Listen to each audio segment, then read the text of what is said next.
Doutor Fábio Costa, que é o advogado da família da Vitória, vai conversar com a gente. Eu já falei aqui anteriormente, doutor, o senhor chegou a assistir na íntegra o depoimento do Michael? Sim, Passaia, assisti sim. O senhor é um advogado criminalista, certo? Já defendeu muitos clientes, inclusive já ajudou a tirar muitos clientes de trás das grades. Agora o senhor faz o inverso, o senhor está trabalhando defendendo uma vítima, mas o advogado criminalista tem disso. Na maioria das vezes ele defende, tem vezes que ele ajuda a promotoria, que é o caso que o senhor está agora no caso Vitória. Mas analisando aquele depoimento que o Michael deu, Exato. O senhor acha que foi fragilizado, que existe ali abertura para a interpretação de que palavras foram colocadas na boca dele? Com certeza, Passaia. Nós não vamos aqui nem falar a questão de horário sem a presença dos advogados dele. A narrativa desse interrogatório é totalmente indutiva, ou seja, a todo momento ele está sendo induzido a concordar com aquilo que está sendo dito. Então, é muito estranho. Eu repito aqui, é muito frágil essa confissão dele. A polícia precisa continuar investigando, precisa avançar nessa investigação e não imaginar que juridicamente seja possível uma condenação de uma pessoa de um crime tão bárbaro numa confissão tão frágil dessa, Passaia. Deixa eu ver mais um trecho do Michael, por favor. Você se preocupava com isso? Você me preocupava? Sim. Grande preocupação. Ó, interrogando. Vírgula. Por que você se preocupava? E ganhei a resposta. Porque temia. Perder sua esposa. Ponto. Doutor, para o pessoal que está em casa, é comum que um depoimento seja assim? Tem muita gente que imagina que durante um depoimento as coisas sejam como numa entrevista. O delegado faz a pergunta e o interrogado responde. Mas aqui não. Cada palavra do Michael, ela era colocada no papel. Por isso que era uma coisa assim bem devagarinho. O delegado perguntava alguma coisa, o Michael respondia.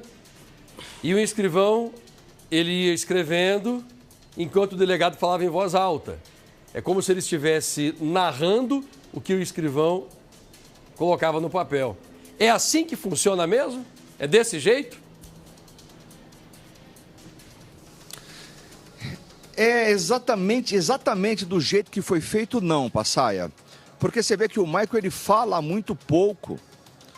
E a narrativa, quem constrói a narrativa do texto é o delegado que está falando aí em voz alta e o escrivão digitando. Então eu acho que no momento de um interrogatório, a pessoa que está sendo interrogada, ela recebe uma pergunta e ela tem que discorrer sobre a pergunta, ela tem que explicar e ela tem que dar uma resposta um pouco mais ampla.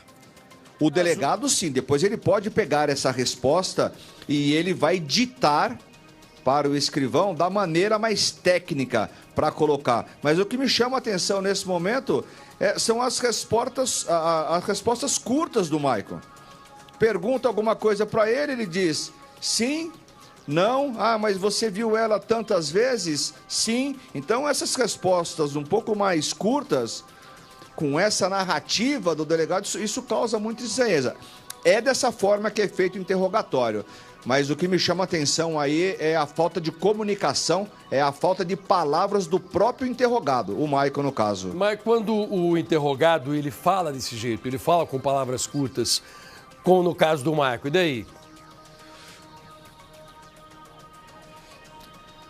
O delegado tem que perguntar para ele, tem que questionar ele um pouco mais, para que ele dê mais detalhes para responder aquela pergunta que foi feita a ele. Ele recebe uma pergunta com uma resposta muito curta, o delegado fala, então, me explica melhor como isso aconteceu. Exemplo, o corpo estava... Você deixou o corpo desta maneira? E aí ele diz, não.